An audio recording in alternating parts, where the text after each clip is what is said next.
This is the Sunday stream opening song because the other song is copyrighted. La la la la la la la la la la la. Oh look, here comes Dog Cat Fox. Hi, Scribe. Good morning, everyone, and welcome to the Sunday stream. The stream I do on Sundays because Sunday is the day to stream on Sundays. Hope you're all doing well on this beautiful Sunday morning. You know, I got to thinking yesterday, what's happened to some of the different figures I've looked at over the course of my channel's history? And one name came to my mind, Glenn Singleton. Who's Glenn Singleton? Well, Glenn Singleton is the head of a organization or a movement or a agenda, I don't know what you want to call it, called Courageous Conversations. Now, we've heard that phrase used several times, and every time that I hear it used by anybody other than Glenn Singleton, I figure he's getting a nickel in royalties somewhere. But I thought, what's up with Glenn Singleton? And lo and behold, all of 3 days ago now, on May 30th, or I guess maybe it's 4 days now. I'm an English major, not a math major. He was on a podcast whose title, series title, I should say, I don't think is ironic, which is kind of disturbing. But that podcast is called, apparently, The Cult of Pedagogy. So that was my first indication this is going to be interesting. For those of you that don't have any idea who I'm talking about or what I'm talking about, well, my, I guess, introduction to Glenn Singleton goes back to roundabouts 2019. On a Lords of the Night episode, we read an article about the school's chancellor of New York City, I believe it is, Richard Carranza at the time, was accused of demoting administrators because they were white. There was this whole scandal at the time that the school administration was being actively racist in its hiring or promotion or firing practices. Now, that's a whole story unto itself. And in fact, about, 5 years later, two people that were the victims of this program received $2.1 million in a settlement with the school district or the school board because of the toxic whiteness campaign that made them lose their jobs. So I guess maybe there was some truth to that. But buried in that original article was a little bit of a interesting tidbit. The office has adopted Courageous Conversation, a protocol for training on racism in the workplace founded by Glenn Singleton, the president of Pacific Educational Group, Incorporated. The Department of Education has contracted the company for $775,000 in services, paying $582,603 to date at the time of the article. Records compiled by the city comptroller show. Singleton's protocol defines racism as, quote, any act that even unwittingly tolerates, accepts, or reinforces racially unequal opportunities or outcomes for children to learn and thrive, unquote. Whiteness is defined as, quote, the component of each and every one of ourselves that expects assimilation to the dominant culture, unquote. Yeah, so that was what New York City paid $775,000 to institute into their schools, eventually having to pay $2.1 million out for racially discriminatory hiring and promotion practices. I'm sure it was a great investment. If you'd like to know more about that entire thing, both Glenn Singleton's participation and some more about him, as well as the other organization that received some money in that deal, an organization I may do a follow-up on in the near future just to be complete about it. A link to the original video is in the description below. So today, I was like, well, what's up with Glenn Singleton? Well, apparently he's still out there active doing what he's doing. And there's a podcast that he was a guest on. And the title of the podcast is How One District Learned to Talk About Race. So that's what we're going to be listening to today. Again, it's a podcast. There's no video, so not a whole lot of a visual component to today's episode, so you can just kind of turn it on and listen to it as you will. But before we get to all that, and after that introduction, who's joining me on this beautiful Sunday morning? Noah Sencio, good morning. Mike R., good morning. Rotten Corpse, good morning. Keeverdam, good morning. And thank you, Keeverdam, as always, for providing the links to our friends Moonshock, Natalie, Angela Arriaga, Rhonda, and Blind Press. You take a look at those fundraisers up at the top of the chat box, everybody. If you can donate, please do so. If you can't, that's fine. But if you can, share those out on social media. That would be appreciated as well. So thank you ahead of time. And thank you, Kieverdam, as always, for providing those links. See, Cephas Wolf, good morning. Did I already say Mike Savage, blarg. Who else is here? Sorry. Chat jumped as it is wont to do from time to time. Mike R., good morning. Derek LaRue, thank you so much, Derek, as always, for continued support and generosity. Hope you're having a good Sunday and hope you enjoy the show. Advocatus Diaboli, good morning. Tier Alexander, the Scourge, good morning. Kiro Soldier, good morning. Who else is here? Spyro Girl, good morning. Rib Rascal, good morning. Sabian 187, good morning. Vader 35, good morning. No Name, good morning. Resolute Germ, good morning. Ryan R., good morning. Part of the R clan of Mike R., Ryan R., and I'm sure a couple other R's out there somewhere. John Trioxin, good morning. Shadowclaw, good morning. Anybody else? Oh, TC LaChance, good morning. Ostsan, good morning. And I think that's everybody. If I missed you, if you're lurking, if you're in the future, good morning. Okay, so let's start off with this. The entire podcast lasts about an hour. I'm going to go an hour and a half in real time, unless there is some compelling reason to do otherwise. I think Glenn Singleton is only one of a couple of guests on this episode, so after his segment is over with, my main focus of curiosity will be completed, but we'll keep going if we still have time left in the show. And otherwise, let's start off finding out about how one district learned to talk about race, featuring the Courageous Conversations founder himself, Glenn Singleton. I have removed a musical portion of this, so it's not fully the original. If you'd like to listen to the original uninterrupted, link to that is in the description as well. All right. All that being said, this is Jennifer Gonzalez welcoming you to episode 120 of the Cult of Pedagogy podcast. Okay, you guys hear that okay? Let me know in the chat real quick just to make sure everything is working well. Also, good morning, Blue-Eyed Scream 76. And sounds good, says Mike R. All right. So again, no visual component today except for like the little gray circle surrounding my profile or my avatar. So you're not missing anything. In this episode, we're going to talk about how one school district got comfortable talking about race. When it comes to improving the way we serve diverse populations, most schools have been throwing a whole lot of stuff against the wall to see what sticks. Yeah, and some of it is legally questionable and certainly ethically treacherous, but yeah. One-day trainings, book studies, attending sessions at conferences, bringing in speakers. There are a lot of people doing great work in equity. I don't know that you can actually attribute the word great to work in equity, given what equity actually means these days. But I might be biased. It might be unconscious bias. So we use what we find when we find it and squeeze it in with all the other initiatives meant to make our schools better. Better, quote unquote.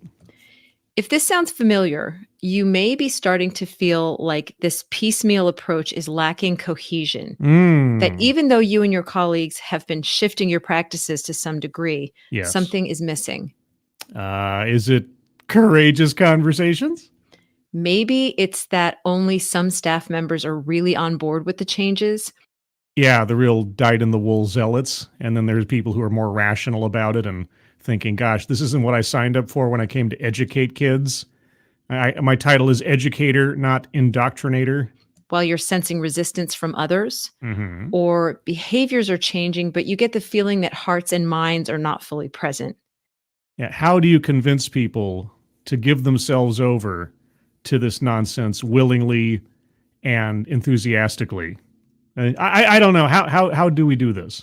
Or it could be that you're addressing some equity-related problems, but not in a consistent way across the board. Okay. One school district that found itself in this situation was Broward County Public Schools in Florida. Ooh, Broward County Schools in Florida. Okay, well, Florida, under Ron DeSantis and the culture thereabouts, not really big on equity work or DEI and so on. So all things considered, I'm curious to find out how this works. The sixth largest school district in the United States. Broward County encompasses 31 cities and serves nearly 300,000 students from widely diverse backgrounds. Oh, okay. Okay, a couple of notes. First off, I have to pause occasionally for the sake of, transformational work and commentary and criticism and so on. I'm also trying to digest the information as it comes my way. Okay, so one of the largest school districts in the country, 300,000 students of diverse backgrounds. So the school district is already diverse all of its own accord. What exactly is needing to be done elsewise beyond just educating the students? Representing nearly 200 different languages and cultures. By default. Okay. Although the leadership at Broward had always made efforts to meet the needs of its diverse population, they wanted to do something that went deeper. Why? Why? What they found was courageous conversations about race. Yay! Courageous conversations. Oh, there's nothing more courageous than conversing about race. An online course that teaches participants how to talk about race in open, honest, and productive ways. An online course? Oh man, is this something that I can do? Could I take the online course and record myself taking it? Oh boy, I'll have to look into that. The course is built around the idea that one of the biggest barriers to making progress on race-based issues is people's discomfort with talking about it. Well, yes, I think it's discomfort on the one hand of the default accusation of anybody that is made to take a conversation about this, that they themselves are racist in some way and need to be corrected. Also, it could be the fact that I think instinctually, and I think this is a good thing. I think instinctually at this point, because of our culture, because of our constitution, because of our the way the world has been and has moved on in so many ways over the last several decades, is that people become uncomfortable talking about things that say nothing about a person and who they are, and being forced to have to assess someone on the basis of something like that. Like it'd be the same thing if somebody sat me down to have a courageous conversation about hair color, right? And trying to tell me the different ways in which brunettes and blondes should be valued in this society. I might be uncomfortable, not because I feel like I'm a hairist, but because I think the person talking to me is out of their mind. So it gives participants the tools they need to have these challenging conversations. My guests today are David Watkins, Director of Equity and Diversity for Broward County, and Glenn Singleton, who developed the Courageous Conversations program. Oh boy, Glenn Singleton. Oh, I've only ever done one video on Glenn Singleton. I think I only ever heard him talk that one time, but it has become a running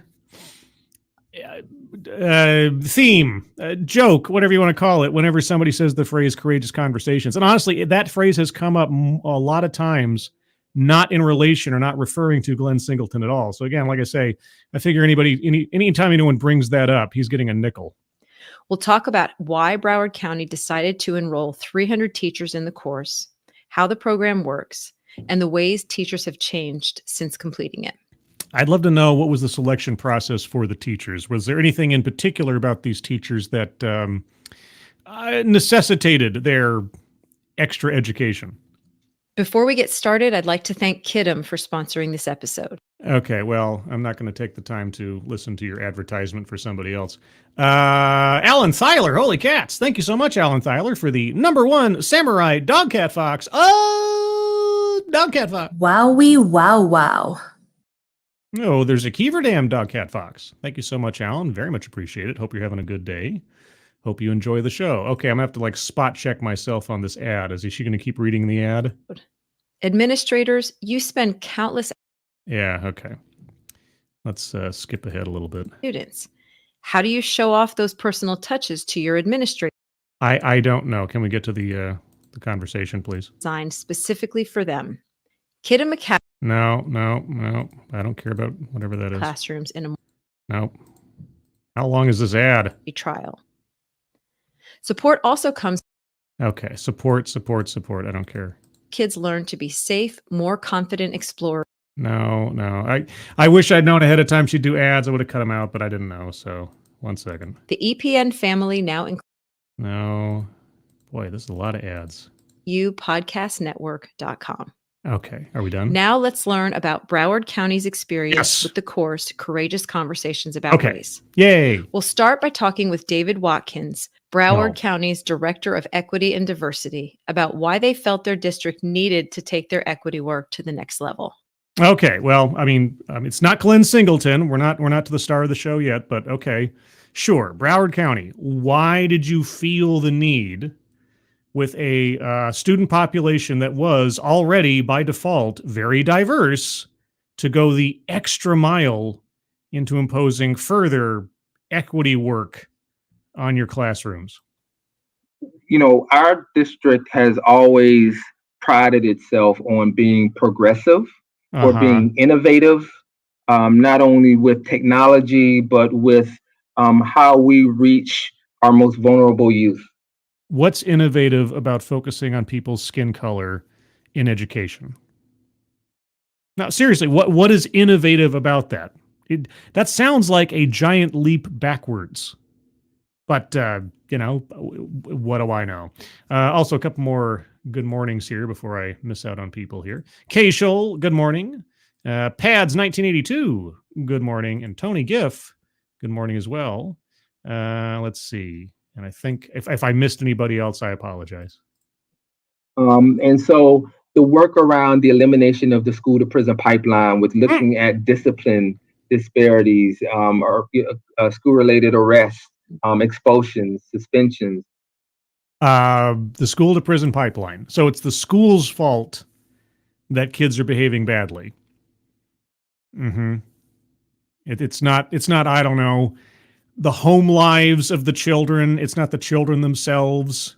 It's not something else. It's the school's fault. So we can't punish kids for disrupting the educational process or the academic achievement of other students because that would be mean or racist or something. Looking at how we better address our graduation rates, how we look at increasing the reading readiness for kids by third grade, kids being able to learn to read by third grade and then read to learn after third grade. Okay, how did you pursue improvements in these areas? There's so many of these initiatives we've been doing. Tell me something, and I know I keep interrupting, but I have to. How does focusing on race help children to read?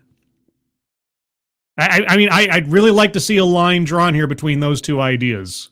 Okay, how does focusing on some kids' skin color cause them to have better reading comprehension? Or anybody else around them, for that matter? But what we found was a lot of pockets of good work.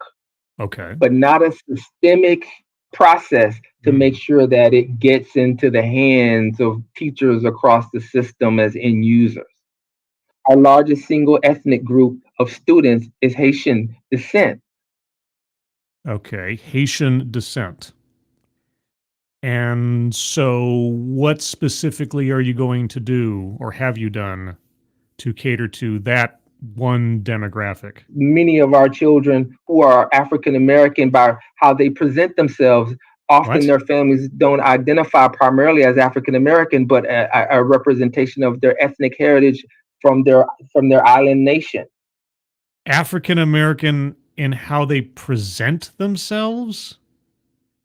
I don't even know what that means. So basically they're saying, I'm not actually an American. I'm really wherever my family is from, but I don't know what that means. But either way, what does any of this have to do with the ability to read?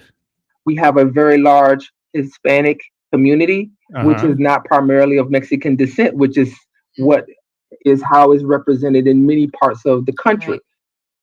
Okay, nationality. So what? Many of our Hispanic students are from South America, other parts of Central America, Cuba being one of our larger groups, but not really exclusively a singular nation.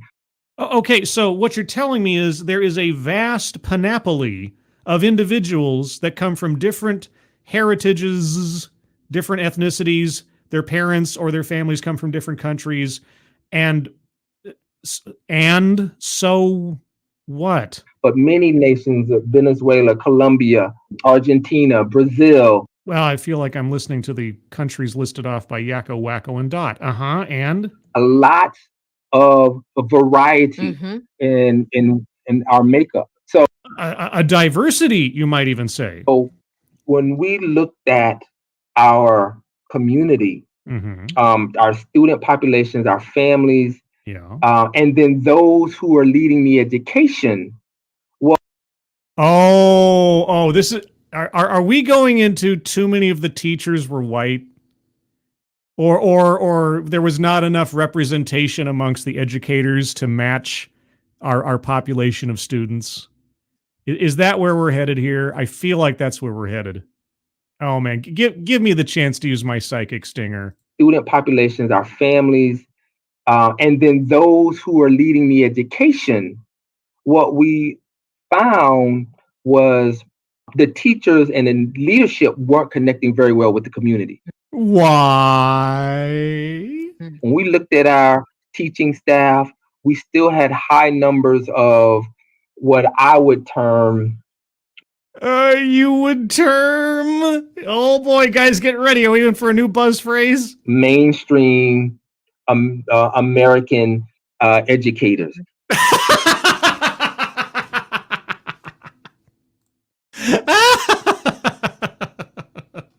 Oh man, I'm gonna do it anyway.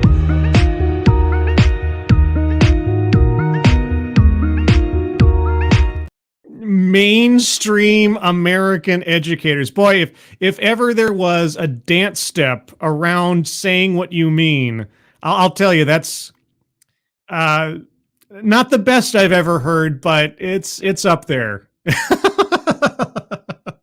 Oh, please do tell us more about these mainstream American educators. You're talking about, I suppose, like the quality of their education, correct? You know, they just sort of like the standard cookie cutter, go to college, get this particular certification, that kind of educator. When you say mainstream American educator, you're talking about something dealing with their abilities and skills, right? Right? I mean, right? Okay, all right. Keep going. Many of our educators are from the Northeast corridor, but they identify as white American.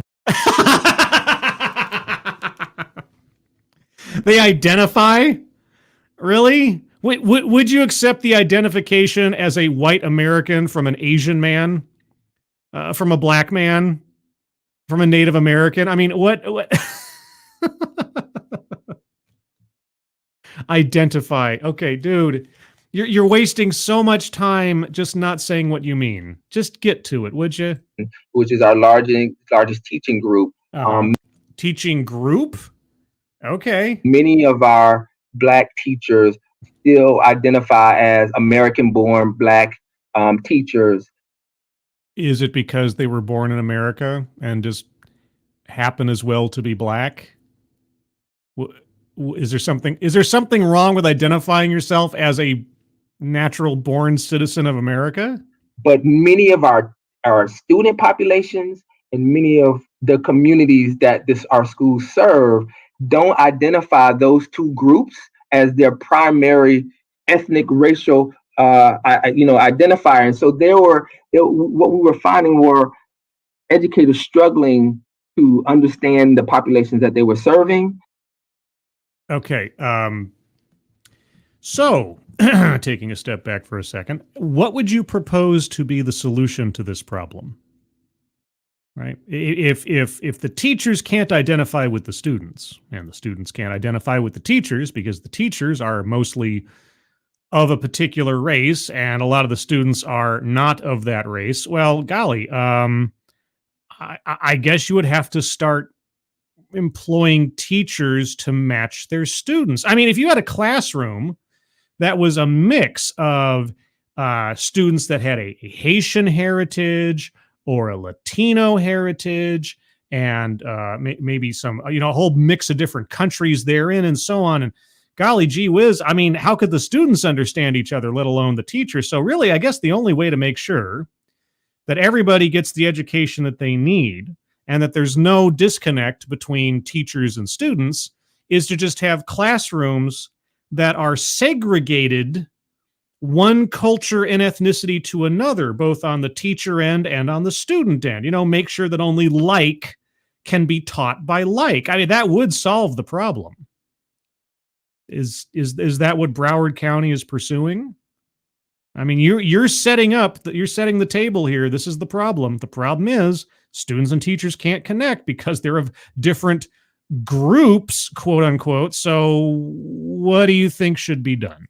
And how to apply some of the policies and practices that we were implementing that were good and well intended, but were not well communicated. Okay. So this was the pockets of sort of progressive programs that you were putting into place. You found that the pockets of progressive programs that you were putting into place. I appreciate the alliteration. I really do. It really rolls through the mind very well. Yeah. So you were just being scattershot progressive. Now you need to be focused progressive.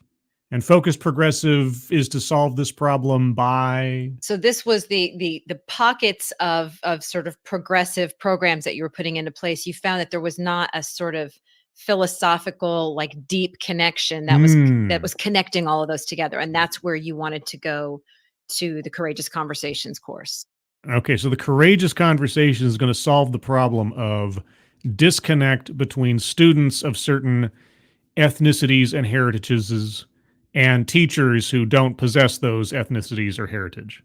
That's what Courageous Conversations is going to do? Yes. In 2016, kids were seeing a lot of images through social media, television that had a lot of conversation at the dinner table and a lot of conversation in the courtyard at school and found their way in the classroom. Oh my gosh, 2016. God, what was going on in 2016? Oh, that's right, the beginning of history. Because as we know, prior to 2016, nothing in particular happened. Gosh, what was going on in 2016? Whether it was around racial profiling and racial profiling, police-involved shootings, whether it was the political rhetoric that was taking place, whatever it was. Whatever it was, just whatever.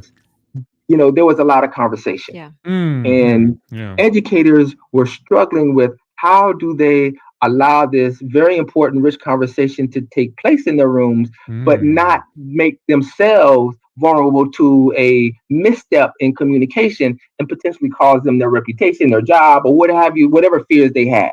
Oh gosh, how do you have a conversation about race in classroom in line with current events and a whole bunch of hyperbole and craziness and everything else and activism and just unhinged insanity?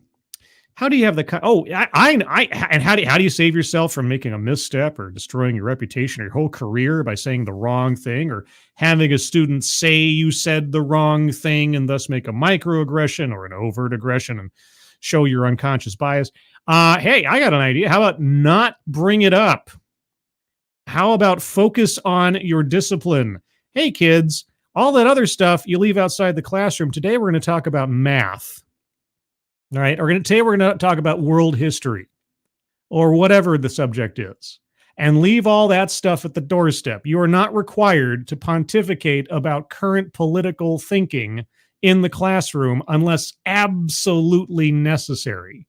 So just don't make it part of your lesson plan. Oh, but no, we can't do that. No. We can't do that. We can't just avoid making race an issue in the classroom. No, we have to talk about race. Right? Okay. Right. So we didn't want teachers shutting down from allowing kids to have this conversation. Right. Sure you do. That's why you're the teacher in the classroom. That's why you're the authority figure. That's why you set the schedule and the curriculum for the education the children will receive. Yes, you do shut down those conversations. This is irrelevant to the classroom. This has nothing to do with what we're going to talk about. You can talk about that stuff at home. You can talk about it outside the classroom. That's on your time. But right now, we're here to learn. That's exactly what teachers should do. But okay, but yes, so abdicate your responsibility as an educator and accept your new role as an activist and commentator. Okay. Right. And a lot of educators are afraid to even go there at all. They'll just say, don't even let it come up at all, right? Absolutely. This is teaching them how to conduct those conversations. Why do they need to conduct those conversations? You still have not made the argument as to why this is necessary. You want it to happen. You haven't explained why it needs to happen. And there's a big, big difference between want and need. With students and also with each other? That is correct. Okay. Oh, so the teachers are going to tell the students how to converse amongst themselves on these subjects. Great. Where are the parents in this equation? So Watkins and his team turned to Glenn Singleton, whose book and course, both called Courageous Conversations About Race, help teachers learn to get more comfortable talking about equity, specifically through the lens of race. Good. Okay, we're finally there, guys. Here we go. The wisdom of Glenn Singleton. Because the subject matter was going to be tough for many, the leadership at Broward offered all participants a stipend for taking the course. Oh, a stipend so we're going to pay you to take a course on how to talk to kids about race and make race relevant in the classroom. Boy, oh boy, what a deal. And 300 educators from across the district enrolled. I talked with Glenn Singleton about the course, the approach they take, and how it's different from a lot of the diversity training that has come before it. Oh boy, I except for that one little lecture presentation I looked at for the sake of that video. Again, link to that is in the description. And a couple other things I looked at the time. I don't really know what does make Courageous Conversations so much better and so much more unique from your basic DEI struggle session. We started by talking about resistance, how some teachers feel that they don't need to be talking about race, either because they don't personally feel it's a problem for them, or because they believe the population they serve doesn't need to have that conversation. Okay, well, fair enough. I'd probably be in that camp. So how would you convince me that I need to talk to children, not my children, mind you, just those children who happen to be in my classroom as a teacher, about race? There is some institutional, cultural sort of disenfranchisement and resistance to the topic of and to exploring racism and how it impacts student learning. Why? Here's the big question. All right, I talk about this during TEDx talks and everything else. You have to give some time to concede or at least elucidate. I'll use that word, elucidate. The arguments from the other side. What exactly are the concerns? What is the opposition to this program? Give some airtime to what the opponents of it have to say. And then, if you can, present your better arguments to knock those down, if you have them. And so I understand that. Okay, why do you understand that? What do you understand about it? We are socialized into a society that creates distance for many of us from the topic. Well, you mean a society that is based on an ever-evolving constitution of laws and an evolving sense of what is and is not important one to another between us? I mean, that kind of thing?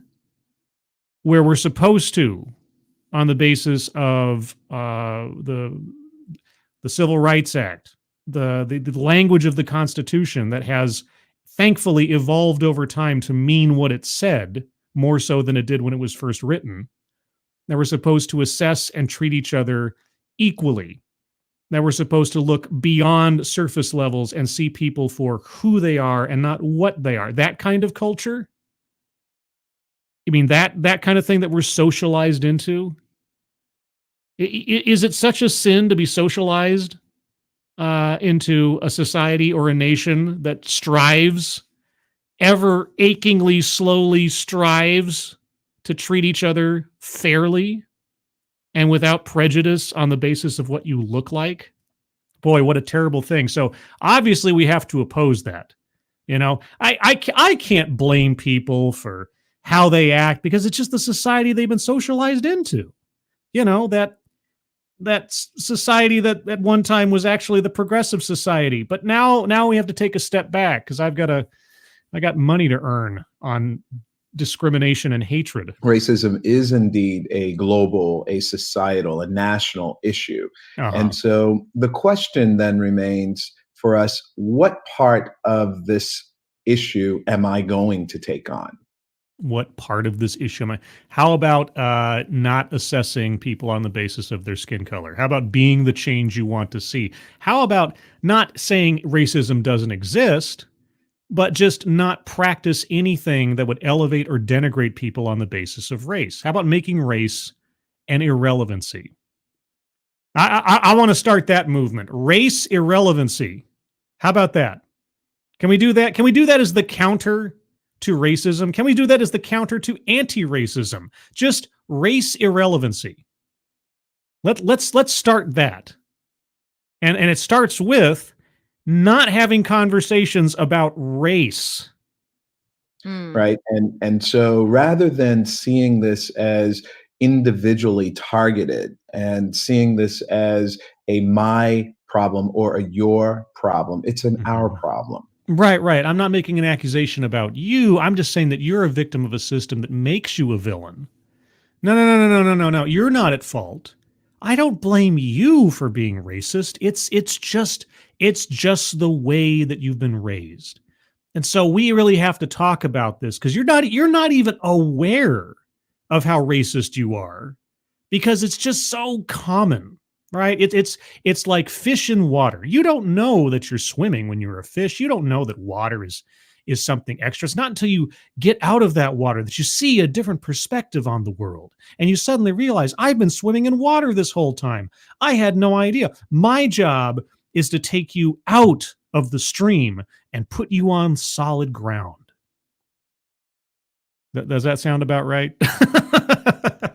And it's not until we unite and figure out, what part of this can I engage in and how, in fact, can I make sure that the racial biases that are throughout our society, which obviously are throughout our society because racism is a universal constant, obviously, aren't finding their way into my own mindset and belief and my own practice. Okay, so we have to have some struggle sessions where you have to confess to your inherent racial biases and how you're being evil to your students automatically and unconsciously. And how much did Broward County pay Glenn Singleton for educating these 300 teachers? How much taxpayer money went into this, do you think? I mean, so far, and we only have one example as a benchmark. So far, New York City gave Glenn Singleton $775,000. All right, and just to make sure I had that correct, let me go back to my my little screenshot here in case I misquoted that. $775,000. That's the record so far for Courageous Conversations and earning money pushing this stuff. So I'd be curious to find out, did Broward County beat that? I mean, has inflation caused that to go up to $1 million or something? Oh, boy. Just as a follow-up to this, I also think that there are some teachers who happen to teach in almost entirely white school districts or largely white. And I have sometimes heard, even with student teachers that I work in, when the question comes up, how are you addressing diversity in your lesson? And I've seen them write down, I have all white students, so this isn't an issue. Yes, because obviously white people are all the same. But here's the thing. Given the way that Courageous Conversations and DEI sees people, that student teacher's not wrong. Right? Because there's no, I mean, by all rights, if you think about what their complaint is, students can't connect with their teachers because the teachers and the students just come from different worlds. Right? Just different worlds. Well, if a student teacher says, well, my entire classroom is white and the teacher is white, so there really is no problem. Well, there isn't a problem according to them, right? There's nothing to be addressed. There's no problem that needs an answer in that scenario. Or am I missing something? Or wouldn't they be glad that a classroom and its teacher are all matching? So, does this conversation also pertain to teachers who are teaching in largely white districts? I mean, it's not a bad idea. It's not a bad question. And given that the mainstream American teacher is white, what do you say? Absolutely. Oh, And, of course, yeah. you know, the first part of the question of how oftentimes white educators feel a bit of resentment that they have to explore these issues or are called to explore these issues is because there's an implicit accusation that they are inherently racist for some reason because of their skin color. Could it be that, can you at least entertain the possibility that there is an accusation taking place here when you call out a white teacher to take part in such a educational opportunity as Courageous Conversations? What I hope for in all of our students generations down the road is that they don't have to have these conversations. Then stop doing it. Then really you should be promoting race irrelevancy by just not even bringing it up, not making it an issue. You hope that these conversations don't happen. Well, hey, be the change you want to see. Or am I missing something? What's your follow-up to that? Road is that they don't have to have these conversations anymore. And that's going to be only possible if, in fact, we invite our white students to understand how race impacts their experience and to be very clear that white is a race.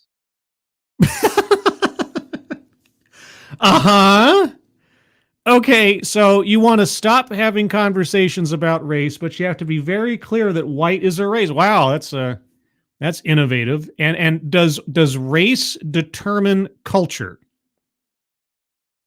Does race determine culture? What can you know about a person based on their race only?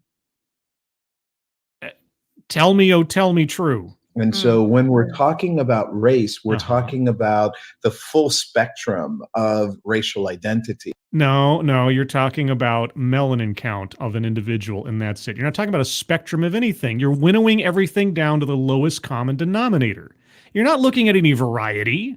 You're not looking at anybody's particulars about themselves or their thoughts or their ideas, their likes, their dislikes, their personal heritage or otherwise. You're looking at their skin color. Spectrum, there's only one spectrum when you whittle people down to their skin color, and that's the color that they are. And tell me true, what does their skin color tell you about them? And if you can tell me something you know to be true based simply on their skin color, there's a word for you. That includes and is the majority white.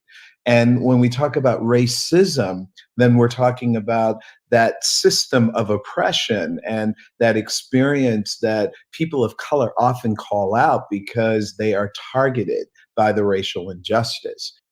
And you're not targeting people on the basis of their race for education because obviously their race means something about their character or their ways of thinking? Oh, okay. So God, what would you call that, I wonder?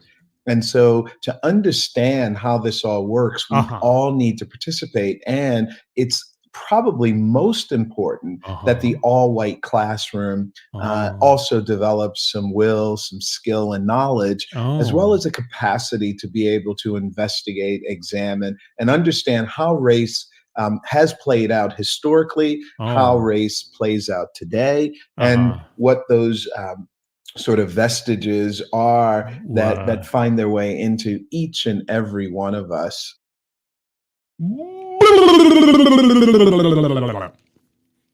Yeah, so obviously white classrooms and thus white students by default are deficient. Right? They have to have a special education, they have to have a special knowledge imparted upon them that other people with a different melanin count already possess and don't need. Okay. Golly, I would love to see one of these courageous conversations in action. I really would. In the classroom as well as throughout the community. Okay. Yeah.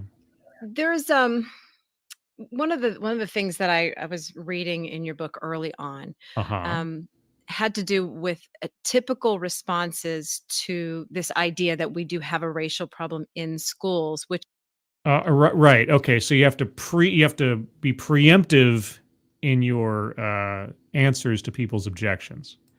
All right. You have to game out ahead of time. Well, what is the resistance going to be, and how do I answer that? And okay, so what are the common? And I hope this is where she's going or where he's going as well. What are the common objections to this, and what are your answers? And let's see if the answers to these objections make any sense. Responses to this idea that we do have a racial problem in schools, which is that if we start by noticing that Black, Brown, and Indigenous students tend to underperform in a lot of cases, a lot of teachers will immediately respond to that by saying, well, it's an economic issue. It is a poverty issue. It's a cultural issue. It's got nothing to do with race. Okay, and that's a valid theory. Do we dismiss that out of hand and just assume it's about race and the teacher's just racist? And I may be jumping ahead to one of the agreements of your training. It's your show. Jump around as much as you want. Jump around. Oh, sorry. But I feel like that may be something we should sort of nail down early on. Yes. Sort Absolutely. Of the question of why race and not all of these other things. Good question. All right. Credit to the host. Yes. Why should we exclude or not pay attention to any other possible factor in educational disparities than race? Right. And it's not really why race versus those other things. Yes, it is, because you're looking at race to the exclusion of any other factor. And along with race comes, again, an implicit accusation of racism, which says something about the teacher and not the circumstances surrounding the student. That's this is getting irritated. It would be unusual, and I frankly I've never heard a person say this has nothing to do with economics. No. Speaking of, I got sirens in the background. I don't know if you can hear those. It's the popo. They're coming for me. I'm talking about things I shouldn't talk about, or something. No, it's just the consequence. Honestly, beneficial consequence of living within a couple of miles of a fire station and a highway patrol office. But anyway, sorry, he was saying what now? You've never heard anybody say it's not about economics? Okay, then why aren't you talking about economics? Why are you talking about race? Is those other things. It would be unusual, and I frankly I've never heard a person say this has nothing to do with economics. Right. And so the corollary of how we can say it has nothing to do with race proposes a real interesting place to begin this conversation. Do you have the sensation that Glenn is kind of struggling here to get around this? Because that's what I feel like is going on here. What happens with race is that disparity exists across all economic demographics. Disparities exist. Okay. And again, I hate to be repetitive, but that's kind of what I do when people bring up repetitive arguments. Does a disparity inherently indicate an inequity? Does the difference between two numbers and the space therein between them indicate a problem? Like a problem on an ethical, legal, whatever basis, just by itself. No other factors. I mean, the host rightfully brings up things like, okay, economics or culture or a whole host of other things taking place in a child's life that might affect their educational outcomes. But no, we have to focus on race because is that disparity exists across all economic demographics. And so there is a racial disparity appearing not only in the poorest student groups and among those students. Demographics, not groups. But there's also a gap that appears in the highest economic band.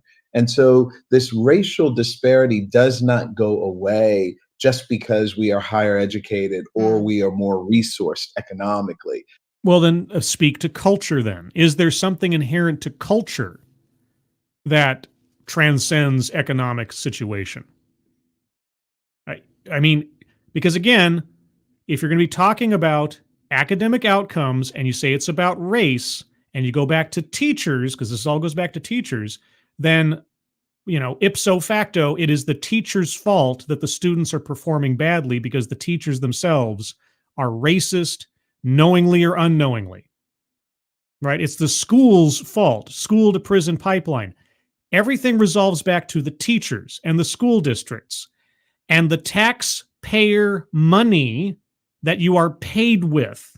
Because if the problem resolves itself back down to the students themselves and their home lives or their individual cultures or whatever else, well, you can't quite set up a lesson plan for the students and their families because then you'd have to rely on individual incomes and not taxpayers.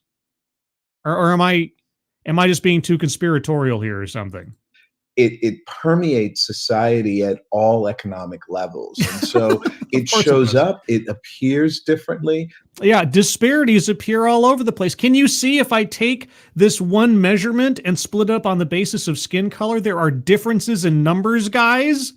Obviously, racism is everywhere. But it's still present. I like to say always that when people of color go off to medical school, they experience racism that's inherent in the medical school curriculum. Oh, they do? Okay. Do you have an example of this? And they experience a system that has not been equipped and accustomed to seeing people of color in the role of medical students, let alone in the role of physicians. Oh, okay. Do you have an example? What school does this?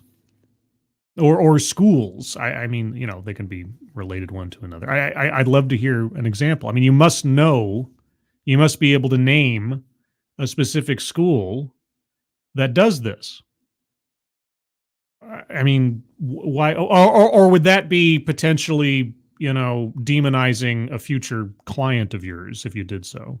And so these people of color who are now college graduates and have, earned admission into some of the best, most prestigious medical schools still have to fight an institutional and societal barrier that, just because of the history where people of color were not invited into these trades and professions and so forth.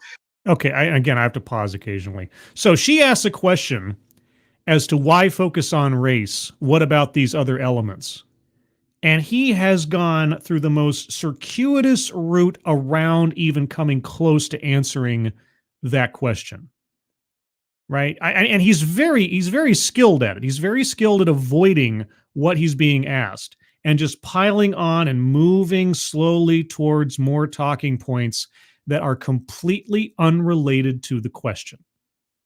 Medical school. We're talking about a school district in Florida, K through 12, and now he's taken us all the way up to purported disparities in medical education on the basis of race, without any evidence, without any examples.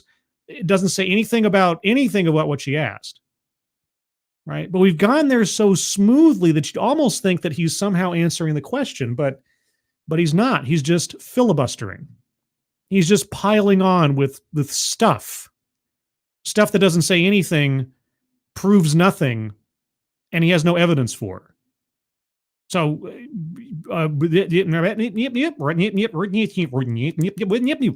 they have to continue to prove that they belong there.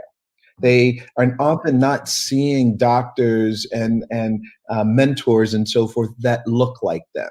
But no. Everyone has to continue to prove that they belong there. It's called tests. It's called exams and homework.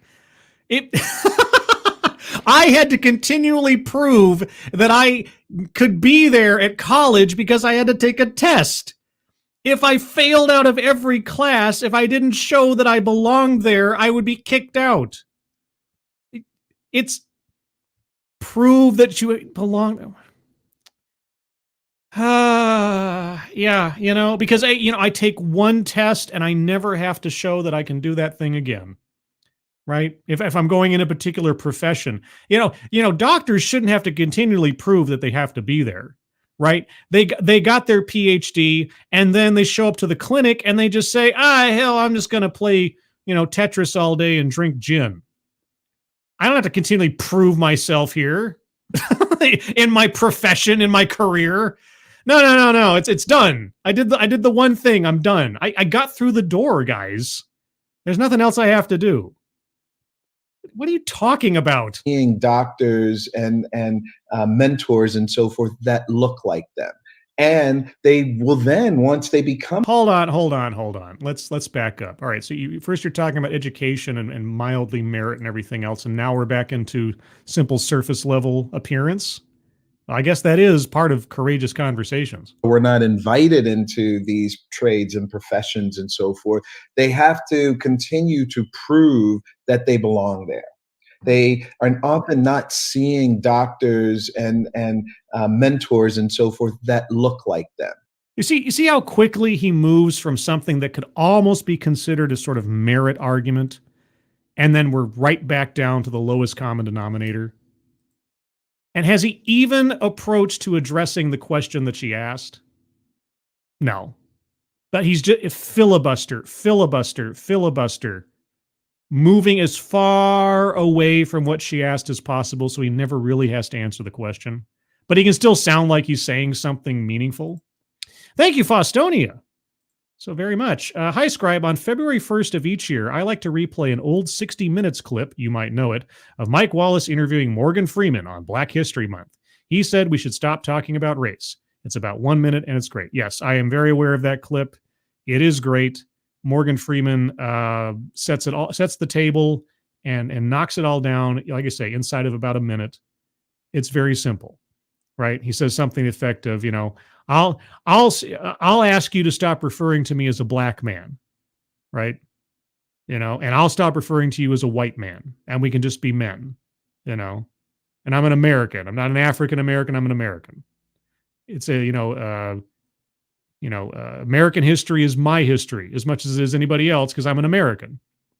I am paraphrasing to the nth degree, but the clip is much better, and Morgan Freeman puts it much more succinctly and well than I possibly could. So yes, I'm aware of that clip. If anybody has a link to that, you should put that in the chat as well. And let's see. What was that? Tony Giff says, Faustonia should have a wrench. They can have mine. Well, that's very nice of you, Tony. I concur. Just because wrenches are so plentiful here. Why not? Yeah, we'll do some wrench trading. There you go. So Tony Giff, not as a punishment, but as you offered, and to try to keep balance, as everything should be, as Thanos taught us. No, I'm just kidding. Tony, if you want your wrench back, I'll give it back. I'm just playing around. But yeah, sure. Why not? Sure. I'm open to the free market in that way. But thank you, Faustonia. And yes, everyone should take a look at that clip. It's very well said. Simply said, well said. But apparently Glenn Singleton should probably watch that clip. Although he'd probably respond to that clip with everything we've been hearing for the last minute. And they will then, once they become physicians, continue to speak of many times patients not wanting to have doctors who are people of color. Well, wouldn't you then say that a person of color that wants a doctor who looks like them would be a good thing? I mean, what is the through line to everything that you're saying? Again, like should only teach like. Like can only connect with like. A medical student don't see any mentors who look like them. So if one's complaint about not being seen to by an authority figure on the basis of their appearance is wrong on one hand, but completely legitimate on the other, what are you talking about? So let's talk about how schools have tried to solve this problem in the past. This problem, again, what is the problem? Many schools have attempted to address the issue. What, again, is the issue? The teachers not being able to connect with their students because differences in culture or language or something? I mean, those seem like more utilitarian problems. Like, can the teacher speak the language that the children have, right, or are more accustomed to or something? But we have programs for that, right? English as a second language.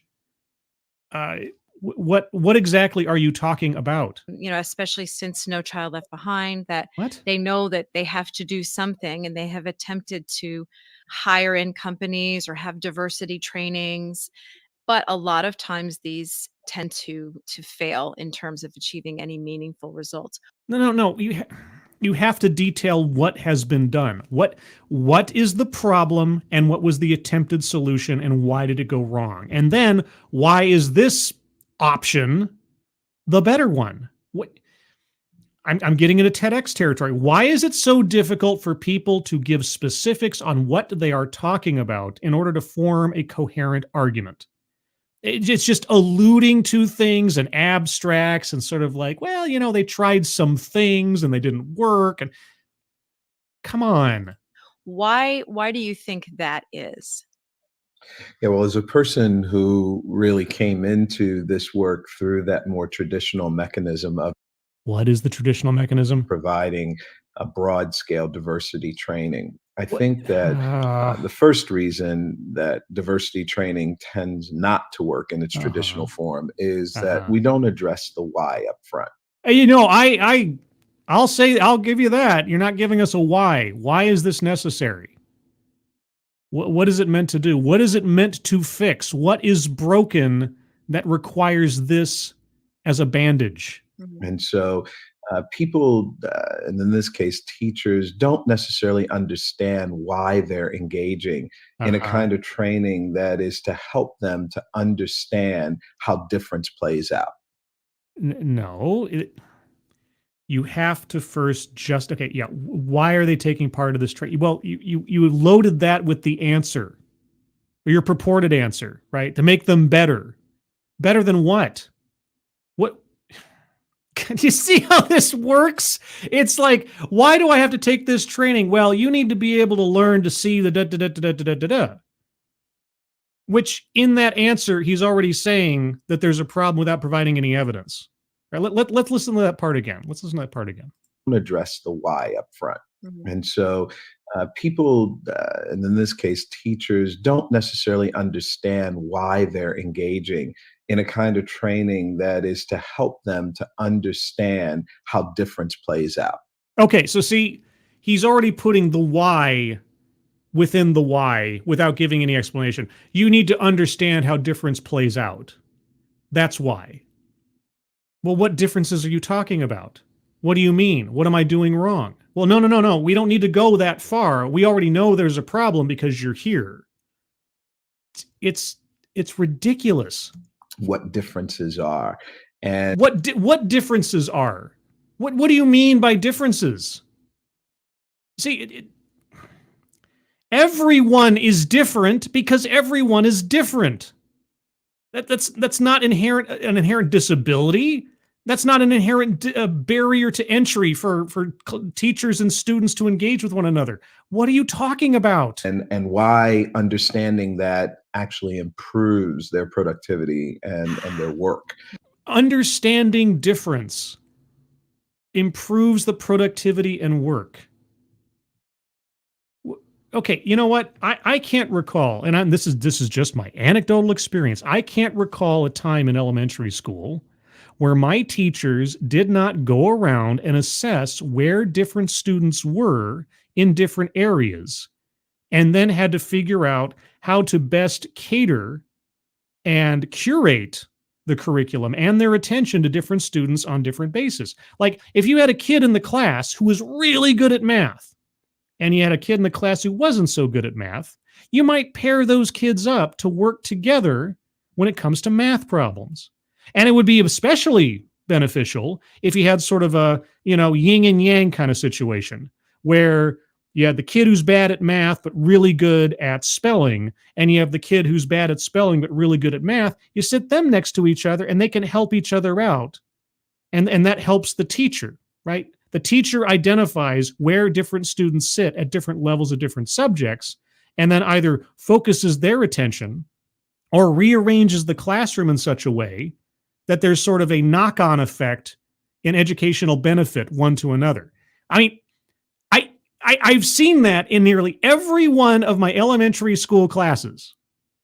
Now, maybe I just lucked out, and every single teacher I had in every different grade just happened to have that philosophy or strategy when trying to teach class. Maybe that's just unique to me. I somehow just rolled the dice and had teachers who had a good idea about how to strategize when it came to education. But I have a feeling that this kind of thing could happen and has happened in many, many different classrooms before, and recognizing difference in educational and sort of academic capability, that might be relevant. In fact, I think it probably is the most relevant thing to the classroom. But recognizing difference and then whittling it down to simply race does what? And so that why is something that we tend to skip over. It's kind of an arrogance in the curriculum, and skip over. Okay, you're not talking about differences that matter. I guess that's the dividing line. You want to have teachers recognize and understand difference, but are they differences that matter? An approach, if you will. And what you noticed in my book is I put the why up front. Oh, do you? And you got to explain the things that sometimes we sort of take for granted and believe that people already understand. We've got to get more basic, and we've got to do it in a way that does not diminish or insult the intelligence of the audience. Teachers are very smart. No, they're not smart. You just said they're not smart. They can't recognize difference. They can't see the reality in front of them. They're not willing to acknowledge the reality in front of them. They are inherently incapable of recognizing the reality in front of them, primarily on the basis of their skin color, as you've already implied. So, people, right? But what this is saying essentially then too is that it's not just an exploration of the why and the what, but at some point in this development, folks need to be equipped with skills. Skills. Oh, merit? Ability? Skills to do what? They need to be equipped with tools that will help them to do their job more effectively, and they can see the results. Oh, okay. Well, great. Give me a success story of how the academic outcomes of, random J's school was X before Courageous Conversations came in, and how you can draw a direct line between Courageous Conversations and a noticeable increase in academic outcomes or teacher performance or whatever other metric you want to use that was used prior to Courageous Conversations that shows an increase or an improvement after Courageous Conversations. I mean, I guess Broward County School District is that success story, correct? So at some point in this hour-long thing, you guys are going to tell us how the numbers for Broward County School District improved because of Courageous Conversations. Right? And so when we begin to work with people And we work with them not only at the, the why level and then we give them the tools and skills level, but the unique part of the work that we've been doing is that we have developed a way of helping educators to examine their beliefs. Oh, self-introspection, struggle session. Right. Examine your beliefs, which are obviously racist. Right. Or else you wouldn't have to have this education. And with this understanding that beliefs drive behaviors, which determine results. Right. And what are those beliefs that are inherent to white just educators? We're not being specific about it. No, it's everybody. It really is everybody, except for those demographics that already have this knowledge because they experience it every day. It really is for everybody. If in fact we don't give educators a safe place with time and attention to examine those beliefs, the many behaviors that are connected to a single belief, one belief, race doesn't matter, will play out in so many ways in the classroom. Oh, yeah. If you have a belief that race is irrelevant, that'll play itself out in the classroom all the time. You'll assess your students on their individual merits as people and not as a racial demographic. You can't possibly want to have that happen, can you guys? No. Let's back up and listen to that piece one more time. One belief, race doesn't matter, will play out in so many ways in the classroom daily. And so when we can examine that belief with the educator and allow that educator to actually transform that belief, that's when behaviors are transformed. That's when results are transformed. Right. So when you take the simple lesson from Martin Luther King Jr.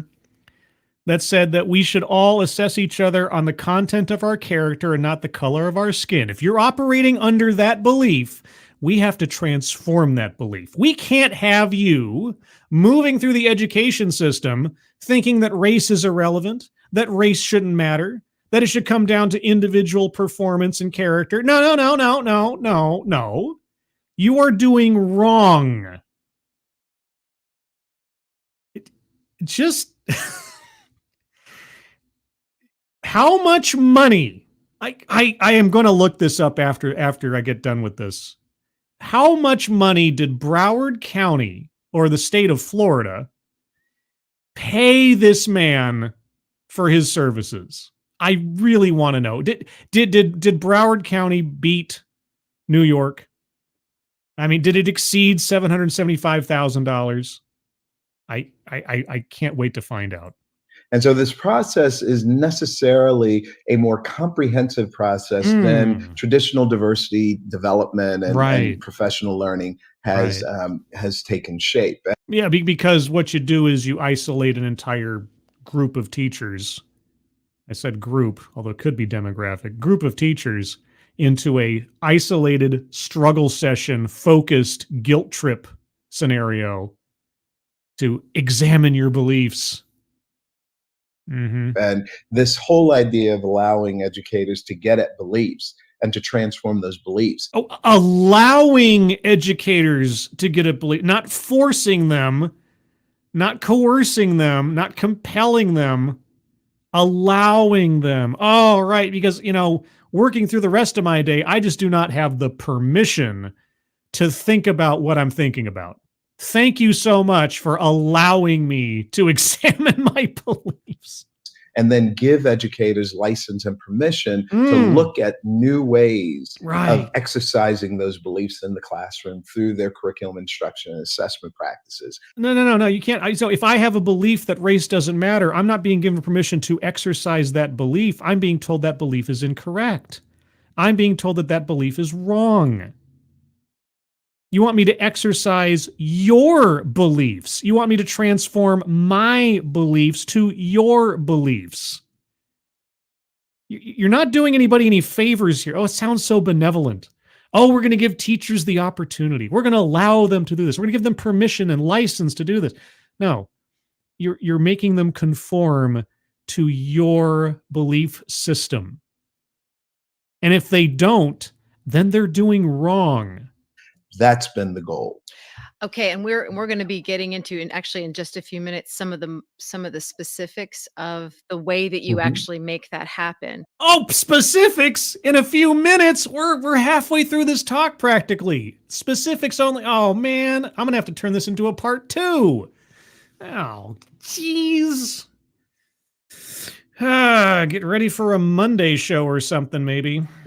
So before we leave the topic of other typical diversity trainings, is there anything you can think of sort of off the top of your head that she's going to ask him for a specific example? Let's see what he does. You've seen, or maybe even in an earlier life of yours, you even delivered this as part of those types of trainings, that is just a real typical feature that just does not have any impact at all, but we see it all the time in these kinds of diversity trainings. Okay. All right. Again, credit to the host. This is something that I almost always complain about when it comes to DEI advocates or consultants or chief diversity officers and so on, especially the consultants, especially those that have gone from business to business, organization to organization, helping them become better companies and such, right?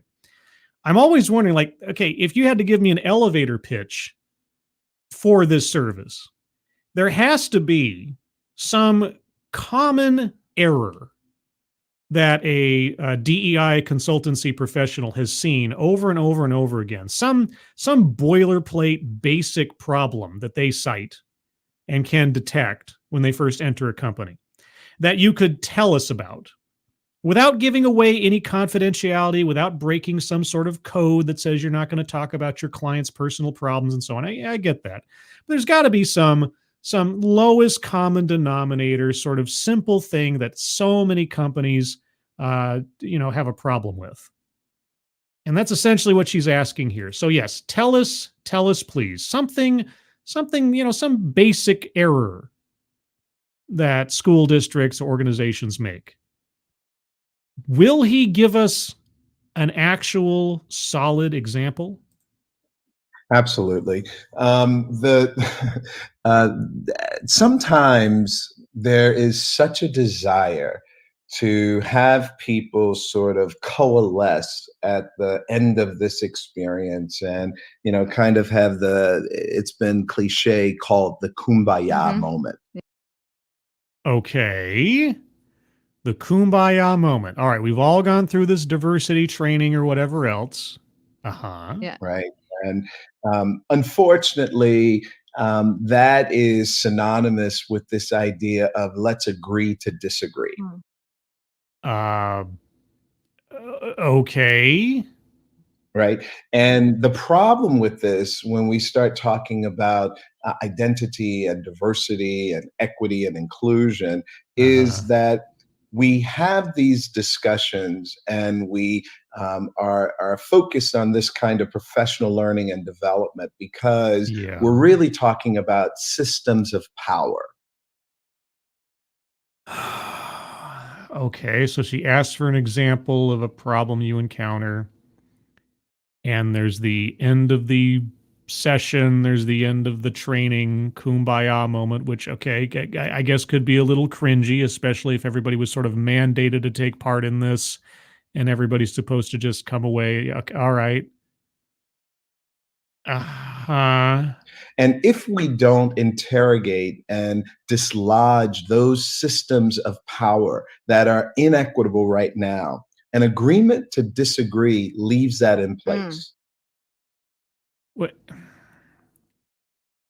Okay. Well, first off, not knowing exactly what the standard DEI training model is supposed to look like, not being given more details on what a kumbaya moment in DEI training would feel like, dismantling systems of power. Okay, so you come into a company or an organization and you're there to teach them about how to understand difference. And then you go through all this and you come to the end and you do the kumbaya moment. And you can sense that not everybody's on board with it, but the training's over with and it's just sort of like, And so you can tell there's still some dissent in the ranks. Okay. And your issue is you didn't dismantle the systems of power. Okay, what is a system of power? She asked for a specific example, and you keep alluding to other examples that you're not giving any specifics about. So, what would be a common, quote unquote, system of power that you, in your process, would dismantle, whereas other programs would not? We're still not being told what the heck is being talked about. And so sometimes the desire to get to the warm and fuzzy moment is in fact our greatest liability. It's what causes us to not get at the imbalance that's playing out every single day in that interaction between teachers and students.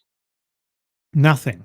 He said nothing. She asked for, I can't, I'm going to have to do a part 2 on this because I can't wait for her to start asking for specifics and seeing just how much garbage is thrown at us in response. Just give us a common example. It's like, okay. I mean, I'm starting to get there, like the kumbaya moment. Okay. You've gone through the training. Everybody's in the same room. We all say, agree to disagree. Yeah, well, what are you going to do? You're going to make everybody conform mentally? That is the goal. There's no disagreement. There's no doubt. There's no skepticism. There's no debate. It's just, this is the way and that's it. Especially when you're talking about trying to change people's ideas on race into assessing people on the basis of race if they weren't doing it beforehand. Gosh.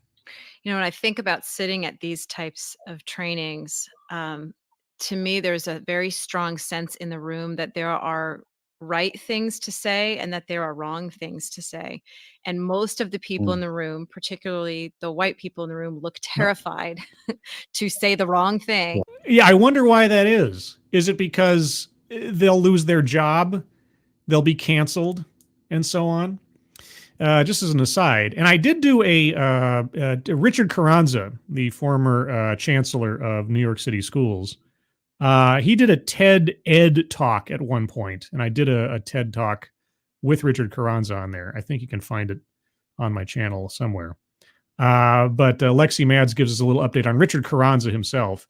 Scribe, after quitting his job with the New York City Department of Education, he was hired by IXL Learning, and the firm was paid over $3.3 million by New York City Department of Education over the 2 years since he quit. Oh, there's no nepotism there. There's no back scratching going on.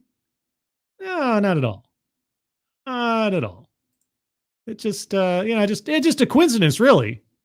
Just a coincidence. It's not like, a politician, working on laws and legislation that benefit a particular industry or company or something over the course of their tenure. And then after they're out of political life, suddenly they get a executive's job at a company related directly to that same institution or industry that they were servicing throughout their political career and cash in on it. And just it happens to be with their connections after the fact, they use them to benefit that company or that industry. It's all just a coincidence. It's all just stuff that happens. Just stuff that happens. Okay, so she asks a direct question. He gives a gobbledygook response, and most of the people in the room, particularly the white people in the room, look terrified to say the wrong thing. Yeah. And so there's almost like a script that everyone follows of saying all the right things, and everyone walks out with the kumbaya moment behind them. Are you going to at all interrogate why that is? Why is that in particular? Let's say you're right. I'll stipulate. Okay, let's say you're correct. An entire racial demographic finds themselves in a very awkward position and feels very reluctant to either take part or speak up or whatever else. Why is that, do you think? Is it because they're inherently racist? Or is it because they've been deemed inherently racist because of their skin color? I mean, you're the one citing people out on the basis of skin color first and foremost, mostly white people. Okay, why? Why do you do that? And then they end up going off into their pockets saying, can't believe we had to do this, or, Yeah. then they really talk about what they really think. Yeah. And is all of that not legitimate? Is all of that indicative of something else you'd like to imagine? And to me, the title of your whole program of Courageous Conversations, it's what you're really pushing for here is that we need to be saying what we're really thinking, and be having those uncomfortable moments in the training. And can you imagine if somebody actually came out in the middle of this training, this mandated training by your employer, where there's an implicit accusation of, well, there's some racism going on here because the academic outcomes for these students, when we break it down by race, are not the same. There are disparities there, and obviously you guys are to blame. Can you imagine if somebody came out and said, have you controlled for these other factors? Have you done this, that, or the other, and everything else? You know what that'd be called? That would be called avoiding your racism, right? That would be the response would be a obvious racist who's trying to avoid their own complicity in their racism. There is no escape. There is no answer or rejoinder that can be given to this line of thinking that will not be turned back around into evidence of wrongdoing. It is a witch hunt. It is as much a witch hunt as Salem ever was. I'm going to put you through this training. If you come out of it and you are saying exactly what I want you to say, good for you. You obviously have admitted your own racism. If you come out of it and you do not say what I want you to say, congratulations, you've just admitted to your own racism. You've been corrected or you haven't been. Either way, I'm right, you're wrong. There is no winning for anybody in this. And the training in and of itself shouldn't just be a 2-hour thing that we're doing anyway. This is an ongoing process. Right, because I got bills to pay. I can't just do a one and done training. This has to be a perpetual process of accusation and penance. I can't just come in once and do one training. This is a program. This is a protocol. Am I getting that right? You are. You're right on. And when I'm approaching a group, and the foundation work that we do, the first training that I wrote in 1995, which we're still doing all over the world, Beyond Diversity. Oh, and that makes it so much better. It's being done all over the world. I have to indicate to people that we actually have to have a greater desire to be effective than to be right. Mm-hmm. We have to have a greater desire to be effective than to be right. What? Hold on. Did I miss something? And then I'm going to start wrapping things up as soon as we get to a breaking point here, because we're about the hour and a half mark. 1995, which we're still doing all over the world, Beyond Diversity. I have to indicate to people that we actually have to have a greater desire to be effective than to be right. Mm-hmm. And so, the safety that people have allowed themselves to feel. And by people, I can only assume you mean white people. Knowing that they don't know what to say that's proper. Yeah. Perhaps that's not offensive. What we want to do is we want to trade that in, right? And say that in this professional learning setting, it's absolutely okay to step into that place where you really don't understand. Right, because obviously the first presumption is that they don't understand because of what they look like. They obviously have no concept of anything because of what they look like. And I want to make a safe space for you to say whatever it is you want to say.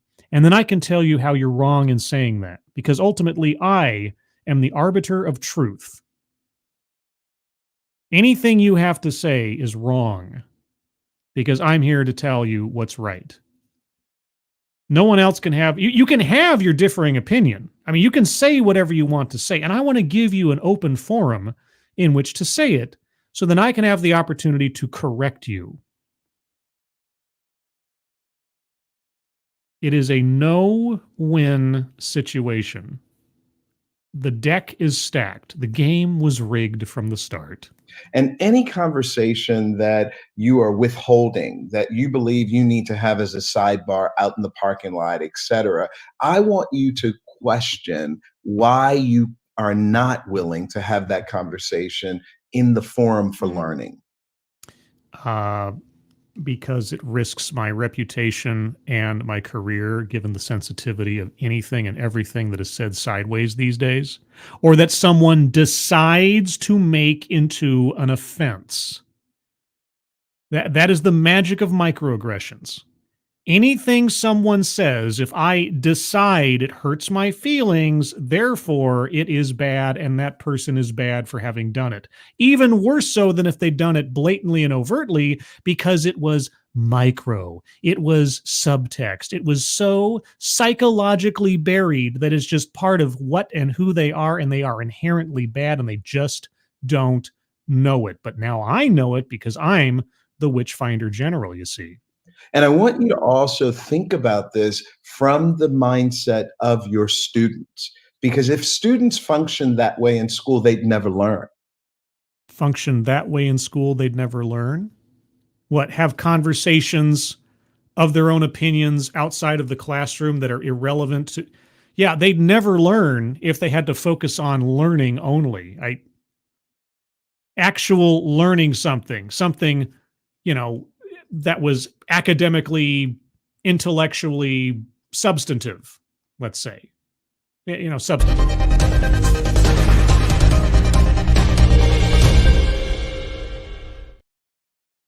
But okay, let's get to a break point here, and then I'll start wrapping things up.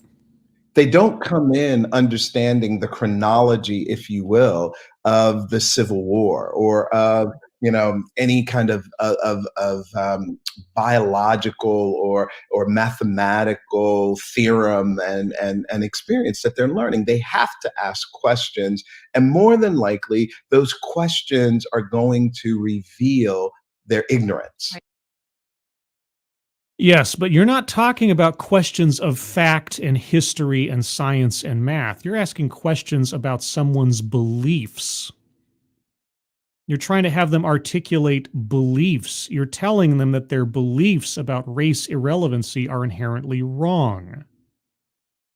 You're telling them that they say the wrong thing about someone's belief, or if you say the wrong thing that hurts somebody's feelings, that their reputation, their career, their job prospects will be put at risk. You're not talking about empirical evidence, science, and history. These are not the same things. You are equating two completely different things and conflating them into one, and they're not the same.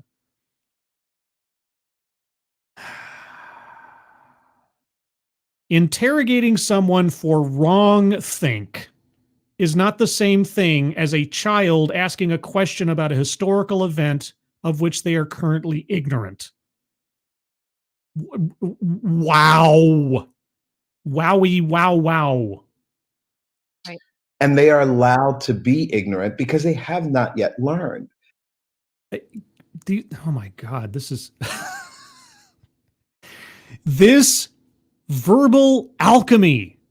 I tell you what, it is something. It is really something where you move from the question all the way to absolute gobbledygook. I mean, Isaac Newton himself could not hope to turn that gold into lead. And so if we can accept then that there is nowhere in the development of teacher preparation that our educators have actually learned how to be effective in negotiating race, understanding racism, and looking at how that applies to their daily lives, then we have to give them that experience. And yes, indeed, it's a problem that this is the first time that they're getting that experience while they're in practice, but we've got to do it better late than never. Okay, I'm going to stop there, even though you might be continuing on, because wow. Guys, you teachers out there, if you weren't previously educated on and focusing on race and everything else, well, your education was deficient. It really was. You know, you all those years in school, all that money you paid for your degrees and so on, it really was a waste of some time there. You really did just kind of, light that money on fire, because now we're going to tell you how to correctly think about your students. And it all comes down to race. I'm still not going to explain and do everything in my power to avoid having to explain how race determines outcome, or how you are all inherently racists because of your skin color. I'm going to dance around all that and just kind of hint at it here and there and other. But, we're just going to continually push this idea that we need to talk about this. We need to have these struggle sessions. We need to make sure that you feel bad enough about what you might say or might be doing, that you lay it all out there so that we can condemn you for it and turn you into a better person at the end result. It's just, there's so much like Scientology stuff going on here. I mean, the title of this podcast series, at least as relates to Courageous Conversations, could not be more astute. Cult of Pedagogy. Very, very accurate. Very appropriate. All right, so for my own reference, I'm at 27:18 on the original video. Hopefully come back to that at some point. Maybe tomorrow, maybe Tuesday. We'll see. But in the meantime, I'll get a couple of comments from you guys before I close things out. Let's see. Lexi Mads, they lost their jobs to less qualified candidates. One of them was a black guy with a GED. Scribe Light. New York Post hates this guy, apparently. I found 3 interesting articles. Yeah, Richard Carranza and his whole deal. You want to talk about violating people's civil rights left, right, and center. The DOE not having to admit any fault in their settlement with the 2 or 3 teachers they paid out $2.1 million to. It absolute and total poison. It should have been a much, much bigger scandal than it was. They should have been held to task for their wrongdoing. It should have been an example of just how ridiculous, illegal, and poisonous the entire endeavor was, and especially stretching that out to other schools across the country. But, they paid their money. They don't have to admit fault. They move on with your lives, and they're still having this stuff go. And in Broward County, Florida, the school district of Broward County, apparently they didn't read the New York Post. They didn't see what the danger signs might be and then the future lawsuits they're going to have to pay out. This is just the way to do it, I guess. Tony Giff, I give these people respect for talking crap for an hour without saying anything other than KKK theory. It is amazing, isn't it? Everything old is new again. Take out the worst ideas from the dustbin of history, brush off the detritus, and call it new and good. It's not a new process, but man, they really will not stop. And again, all of this podcast was put out just about 3 or 4 days ago. We're not talking about something from like 4 or 5 years ago, before the Supreme Court decision on affirmative action or all the pushback that has come down, thankfully, on DEI and elsewise. No, this is going on right now. This is still going on. Strong and fervent. Is any progress being made? Is anything coming to light after all these years of the ridiculousness of it? Do learned and thinking people listen to this rhetoric and really believe there's something of value here? Again, this is a platform where Glenn Singleton has no limits, right? He's being given an open forum to say exactly what he thinks. He is the top of this organization of Courageous Conversations. He is the guy that sets the pace for the entire deal, and he has no limits here. He's not being given any opposition or debate, which would be beneficial, honestly. But this is what he's got. This is the same stuff he's spewing out to his clients, and this is what is being paid for. This line of thinking, if you want to call it that. And I can't even imagine how much Broward County taxpayers of Florida, have shelled out to pay for this guy to tell teachers that they're inherently bad and they need to correct themselves.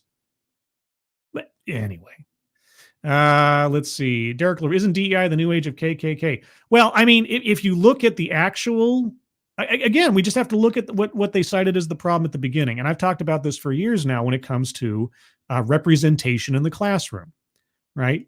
teacher and student aesthetics.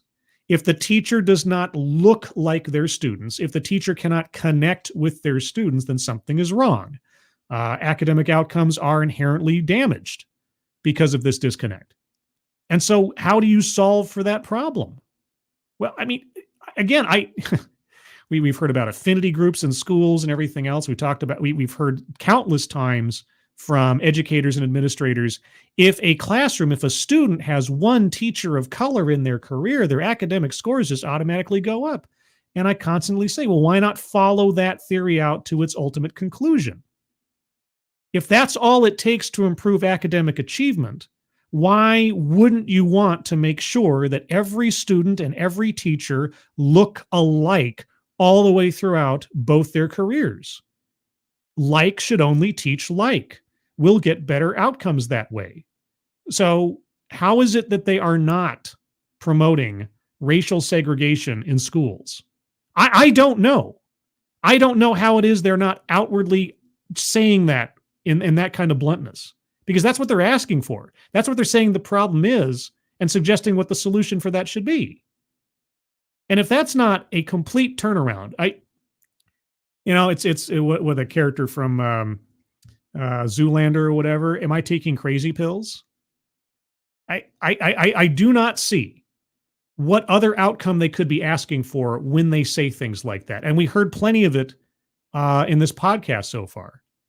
Teachers need to be able to connect with their students. Students don't see themselves in their teachers. Medical students don't have mentors who look like them, and on and on and on. It's amazing. It is amazing. Let's see. Who else we got here? T. Alexander. I learned a lot from my white teachers as well as my black one. I chose my mentor based on who I thought I could best benefit from their knowledge. Well, no, you see that I'm sorry, Tyr. You're a victim of a society and a system that has made you think that way. You see, if you were in a perfect society, you'd know that you can't get anything beneficial from someone who doesn't look like you because they obviously can't understand you. And in fact, they have an inherent bias against you. You just don't know it. They just don't know it. But it's so endemic that, it just happens. So really, you're a victim. You're a victim of a system that caused you to believe that someone should be assessed on the content of their character and not the color of their skin. It's obviously the wrong way around. We just have to listen to the people in charge of teaching teachers to teach students in Broward County, Florida. Anyway, I'm going to call it here again for my own reference, 2718 on the video. There will be a part 2 to this because purportedly there will be specifics oncoming about the Courageous Conversations protocol and how that has affected Broward County School District. So with that, everyone, thank you so much for joining me on this beautiful Sunday morning.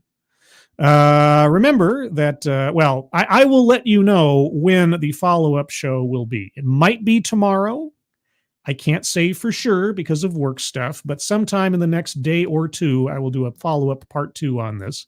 I will advertise it as best as I can, both on X or Twitter. I think they should just turn it back to Twitter. I mean, everybody calls it Twitter anyway, so might as well call it whatever. Anyway, so X or Twitter, but as well on the Discord server. And there's a link to the Discord server in the chat now. If you'd like to join the Discord server, all you have to do is click on that link. You'll find yourself on the landing channel called Say Hello. And in addition to saying hello, you just have to say the secret word. The secret word will tell me that you're not a bot, have actually watched the show, and have thus earned the right, the privilege, the entitlement to join the Discord server. And today's secret word is cult. Just say hello, cult, and I'll know that you watched the show. Beyond that, you can find me here every Thursday night, unless I have a special guest on a Wednesday, which happened last week, but that doesn't happen very often. Every Thursday night at 6 p.m. Pacific, 9 p.m. Eastern for TED Excellence, where I'll take a look at another off-brand TED Talk for information and enlightenment. I call it Enlightenation or something. As well, you can find me here on Sundays for the Sunday stream, which you're already a part of in one way, shape, or form at 8 a.m. Pacific, 11 a.m. Eastern. And beyond that, everyone, Thank you all for joining me. Moderators, thank you for keeping an eye on things, even though everyone here is so well behaved and so giving in their own wrenches. You guys have very little to do. Everybody who donated either to myself or to the GoFundMes and fundraisers at the top of the chat box, thank you guys so much for your generosity. Very much appreciated. Beyond that, everyone, I hope you have a good rest of your Sunday and weekend. Hope you have a good week ahead of you. I hope you're all safe and well. If you are not well, please get well soon, and I will see you on the next one. Take care. Bye-bye.